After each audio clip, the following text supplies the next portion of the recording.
घर में हंसती कम हो, फोन पर ज्यादा मुस्कुराती हो, क्योंकि फोन वाले सुनते हैं, सिर्फ सुनाते नहीं। सास ने बहू को फोन पर हंसते देखकर ताना मारा। घर में हंसती कम हो और फोन में मुस्कुराती हो। बहू ने शांत आवाज में जवाब दिया, क्योंकि फोन वाले सुनते हैं, सिर्फ सुनाते नहीं। और उसके इस जवाब ने पूरे घर की चुप्पी हिला दी।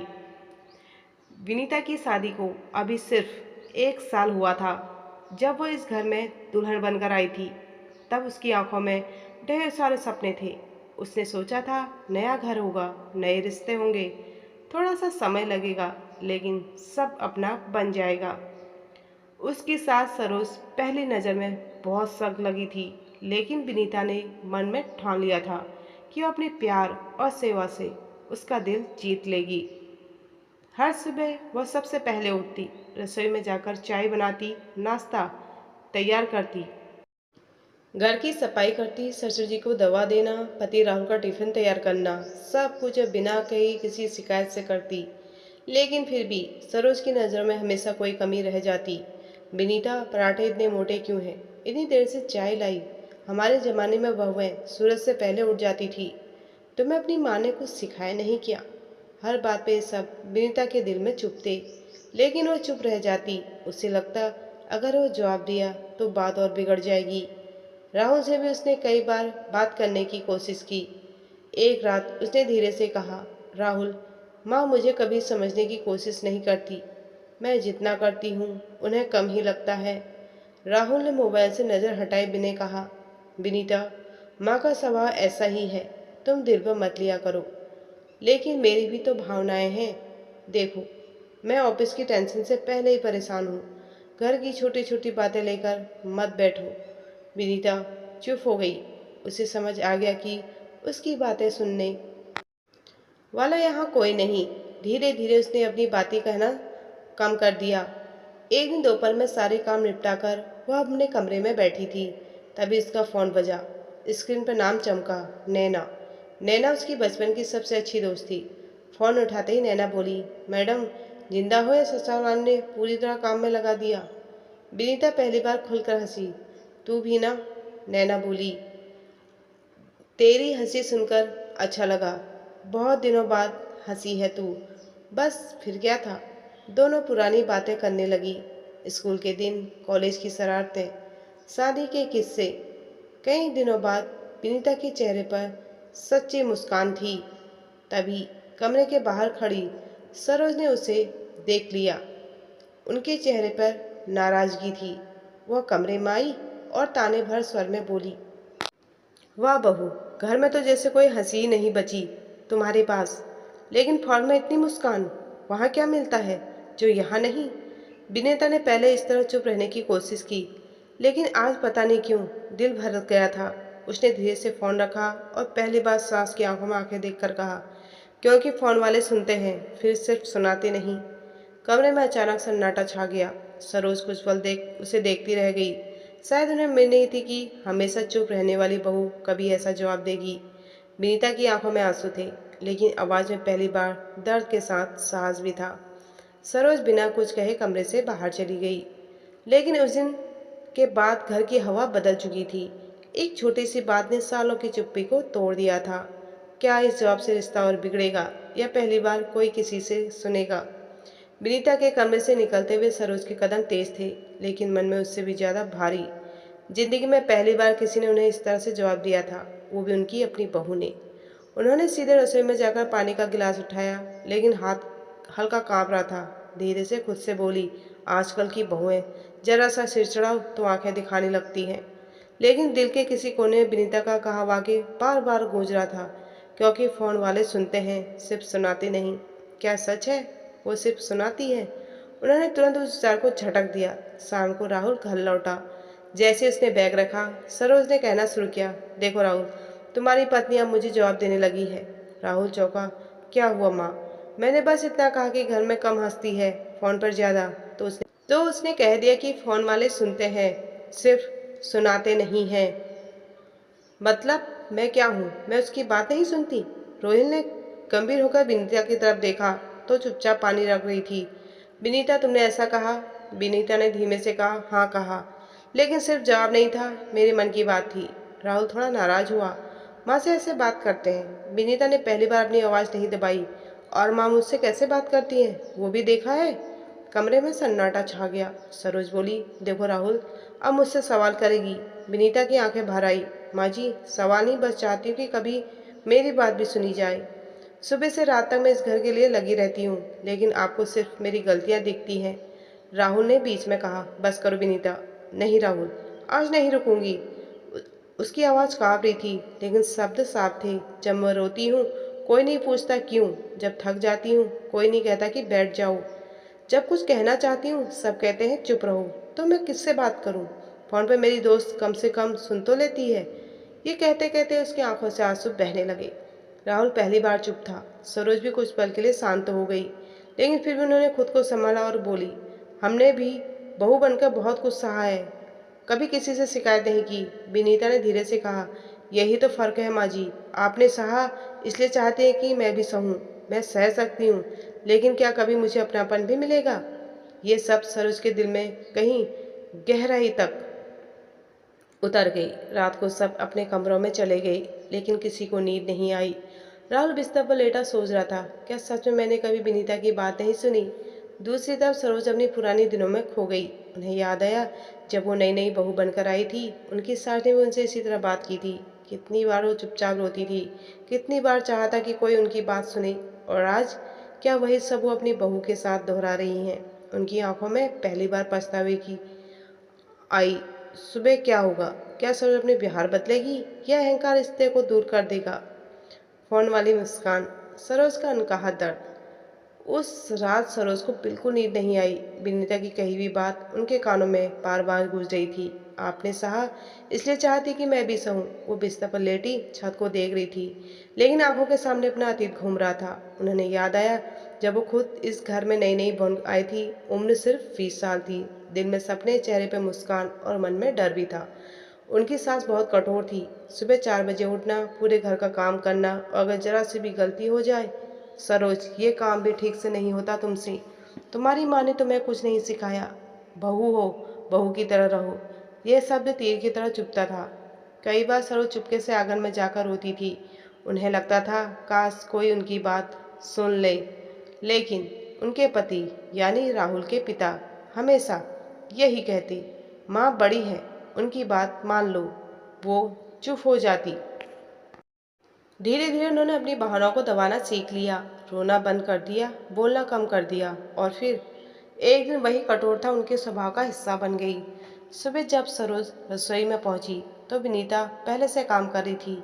दोनों के बीच अजीब सी खामोशी थी। विनीता ने बिना कहे कुछ चाय बनाई और उनके सामने रख दी। सरोज ने पहली बार गौर से उसकी तरफ देखा। आंखों के नीचे हल्की सूजन थी, शायद वो भी रात भर नहीं सोई थी। सरोज के मन में कुछ पिघला। वो कुछ कहना चाहती थी, लेकिन शब्द नहीं मिल रहे थे। तभी दरवाजे की घंटी बजी। पड़ोस की शारदा चाची आई। उन्होंने आते कहा, अरे सरोज, कल तुम्हारी बहू को फोन पर हंसते देखा, अच्छा लगा। बहू अगर हंसती रहे तो घर भी खुश रहता है। सरोज हल्का मुस्कुराई, लेकिन अंदर कुछ चुप गया। शारदा चाची चली गई। कुछ देर बाद विनीता सब्जी काट रही थी। अचानक चाकू से उसकी उंगली कट गई। आह! उसकी आवाज़ सुनते ही सरोज तुरंत उसकी तरफ भागी। दिखाओ हाथ। उन्होंने तुरंत दवाई लगाई। विनीता हैरान थी। इतनी जल्दी, इतनी चिंता? सरोज का हाथ उसकी उंगली पर था, लेकिन आंखें कहीं और खोई थी। धीरे से बोली, जब मैं नई बहू थी मेरी उंगली भी ऐसी कटी थी, लेकिन किसी ने दवाई नहीं लगाई थी। विनीता ने पहली बार उनकी आवाज़ में दर्द सुना। सरोज की आंखें नम हो गई। शायद मैं भी वही तुम्हारे साथ करती रही जो मेरे साथ हुआ, बिना सोचे कि इतना दर्द होता है। विनीता चुपचाप सुनती रही। कल तुमने जो कहा वो गलत नहीं था। यह सुनकर विनीता की आंखें भर आई। और माँ जी, सरोज ने पहली बार उसके सिर पर हाथ रखा। मैं बदलने की कोशिश करूंगी, लेकिन इतने सालों की आदत है, थोड़ा समय लगेगा। विनीता की आंखों से आंसू निकल पड़े, लेकिन ये आंसू दर्द के नहीं, राहत के थे। तभी राहुल दरवाजे पर खड़ा ये सब देख रहा था। उसे एहसास हुआ कि शायद पहली बार इस घर में कोई सच में किसी की बात सुन रहा है। लेकिन रिश्ते इतनी जल्दी नहीं बदलते। दोपहर में एक फ़ोन आया। सरोज ने उठाया। फोन में उनकी बड़ी ननद थी और उन्होंने आते ही कहा, सुना है तुम्हारी बहू अब तुम्हें जवाब देने लगी है, ज़्यादा सिर मत चढ़ाना। सरोज चुप हो गई। अब देखना था क्या वो फिर पुरानी सोच में लौट जाएंगी या इस बार अपनी बहू के साथ खड़ी होंगी। फोन पर बड़ी ननद कमला की आवाज़ तेज थी, सरोज बहू को ज़्यादा सिर पर मत चढ़ाओ, आज जवाब देती है कल घर चलाएगी। बहू को बहू की जगह रखना पड़ता है। सरोज चुपचाप सुनती रही। पहले शायद वो यही मान लेती, लेकिन आज उनके मन में कुछ बदल चुका था। उन्होंने धीरे लेकिन साफ आवाज में कहा, कमला दीदी, बहू घर चलाए तो बुरा क्या है, घर तो मिलकर ही चलता है। उधर कुछ पल की चुप्पी छा गई। अरे वाह, अब बहू ने तुम्हें भी बदल दिया। सरोज हल्का मुस्कुराई, नहीं दीदी, बहू ने नहीं, उसकी बात ने मुझे आईना दिखा दिया। कमला ने बात बदल दी, लेकिन सरोज के मन में एक नई दृढ़ता आ चुकी थी। फोन रखते ही उन्होंने देखा, रसोई में विनीता चुपचाप काम कर रही थी। चेहरे पर अभी भी संकोच था, जैसे वो समझ नहीं पा रही थी कि सास के इस बदले का व्यवहार भरोसा करे या नहीं। सरोज धीरे धीरे उसके पास गई। विनीता। विनीता ने तुरंत हाथ पोंछकर कहा, जी माँ जी। सरोज कुछ पल चुप रही, फिर बोली, आज खाना हम दोनों साथ बनाएंगे और काम करते करते तुम मुझे अपनी वो फोन वाली दोस्त नैना, उसके बारे में बताना। विनीता ने हैरानी से उनकी तरफ देखा, फिर हल्की सी मुस्कान उसके चेहरे पर आ गई। सच? हाँ, और ये मत सोचना कि मैं बस सुनाऊंगी, आज सुनूंगी भी। यह सुनकर विनीता की आंखें चमक उठी। दोनों साथ रसोई में काम करने लगी। पहली बार रसोई में सिर्फ बर्तनों की आवाज़ नहीं थी, बीच बीच में हल्की हंसी भी थी। विनीता नैना की शरारतें बता रही थी और सरोज अपने पुराने दिनों की बात। तभी राहुल ऑफिस से जल्दी घर आया। रसोई में दोनों की हंसी सुनकर वह दरवाजे पर ही रुक गया। उसे यकीन नहीं हुआ, कल तक जो घर चुप्पी से भरा था, आज वहाँ अपनापन था। वह मुस्कुराया, लेकिन तभी दरवाजे की घंटी बजी। बाहर कुछ रिश्तेदार आए थे। कमला दीदी भी उनके साथ थी। जैसे ही उन्होंने देखा कि सरोज और विनीता साथ हंसते हुए काम कर रही हैं, कमला ने ताना मारा, लगता है बहू ने सास को अपने हिसाब से ढाल लिया। पहले जैसे सरोज होती तो शायद तुरंत बहू को डांट देती, लेकिन आज उन्होंने मुस्कुरा कर कहा, नहीं दीदी, उसने मुझे मेरे पुराने दर्द की याद दिला दी और मैंने तय किया कि जो दर्द मैंने सहा वो अपनी बहू को नहीं दूंगी। कमला शांत हो गया। कमला कुछ बोल नहीं पाई। विनीता की आंखें नम हो गई। उसने पहली बार महसूस किया, आज सच में उसे इस घर में जगह मिली है। रात को खाना खाते समय सरोज ने सबके सामने कहा, विनीता, कल अपनी माँ से बात कर लेना। बहुत दिनों से नहीं गई हो मायके, 2 दिन होकर जाओ। विनीता ने चौंक कर उनकी तरफ देखा। सच माँ जी? हाँ, और वहाँ जाकर खुलकर हंसना भी, लेकिन वापस आकर यहाँ भी हंसना, क्योंकि अब मैं सुनना सीख रही हूँ। राहुल ने माँ की तरफ देखा और विनीता की तरफ। उसे महसूस हुआ कि शायद उसे भी बदलना होगा। लेकिन कहानी अभी पूरी नहीं हुई, क्योंकि अगली सुबह राहुल ने विनीता से कुछ ऐसा कहा जिससे उसकी आंखों में फिर से आंसू ला दिए। अगली सुबह घर का माहौल पहले से अलग था। रसोई में चाय बन रही थी और पहली बार विनीता के चेहरे पर हल्की शांति थी। उसे अभी भी विश्वास नहीं हो रहा था कि सरोज सच में बदल रही है। कल जो बातें हुई वो किसी सपने जैसा लग रहा था। तभी पीछे से आवाज आई, विनीता, मुझे तुमसे कुछ कहना है। उसकी आवाज़ भारी हो गई। मैं हमेशा आसान रास्ता चुनता रहा, माँ को नाराज मत करो कहकर तुम्हें चुप कराता रहा, लेकिन कभी यह नहीं सोचा कि तुम अंदर से कितनी टूट रही हो। विनीता की आंखों से आंसू बह निकले। वह बोली, राहुल, मुझे तुमसे शिकायत माँ से भी ज़्यादा थी, क्योंकि माँ से उम्मीद कम थी, लेकिन तुमसे बहुत थी। ये सुनकर राहुल की आंखें भी नम हो गई। उसने धीरे से कहा, क्या मुझे एक मौका दोगी? इस बार सिर्फ पति बनने का नहीं, तुम्हारा साथी बनने का। कुछ पल की खामोशी रही, फिर विनीता ने धीरे से कहा, एक शर्त पर। राहुल ने पूछा, क्या? विनीता हल्का मुस्कुराई, जब मैं बोलूं तो सच में सुनना। राहुल की आंखों में भी मुस्कान आ गई। वादा। तभी बाहर से सरोज की आवाज आई, अरे तुम दोनों, चाय ठंडी हो रही है। दोनों बाहर आए। टेबल पर 3 कप रखे थे। सरोज ने मुस्कुरा कर कहा, आज चाय मैं लाई। विनीता और राहुल दोनों चौंक गए। सरोज ने मजाक में कहा, इतना मत देखो, मैं बदल रही हूँ धीरे धीरे। तीनों हल्का हंस पड़े। तभी विनीता का फोन बजा। स्क्रीन पर नाम था नैना। सरोज ने मुस्कुराकर कहा, उठाओ और हंसना भी, लेकिन इस बार इतना याद रखना, फोन वाले ही नहीं, इस बार घर वाले भी सुनेंगे। विनीता की आंखें भर आई। उसने फ़ोन उठाया। नैना बोली, क्या बात है, आज आवाज़ में बहुत खुश लग रही हो। विनीता ने घर की तरफ देखा। सास मुस्कुरा रही। राहुल उसके पास खड़ा था। वह धीरे से बोली, हाँ, क्योंकि अब मेरे घर में भी मेरी आवाज़ सुनी जाती है।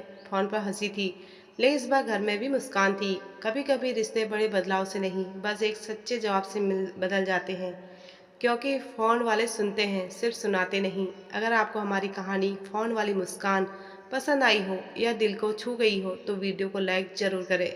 ऐसे ही रोज़मर्रा की रिश्तों से जुड़ी दिलचस्प और भावुक कहानियाँ सुनने के लिए हमारे चैनल को सब्सक्राइब करें और साथ में बेल आइकन भी दबा दें ताकि हर नई कहानी आप तक सबसे पहले पहुँचे। आपको कहानी का कौन सा हिस्सा सबसे ज़्यादा पसंद आया, हमें कमेंट पर करके ज़रूर बताइए। आपका एक लाइक और सब्सक्राइब हमें और बेहतर कहानी लाने की प्रेरणा देता है। धन्यवाद।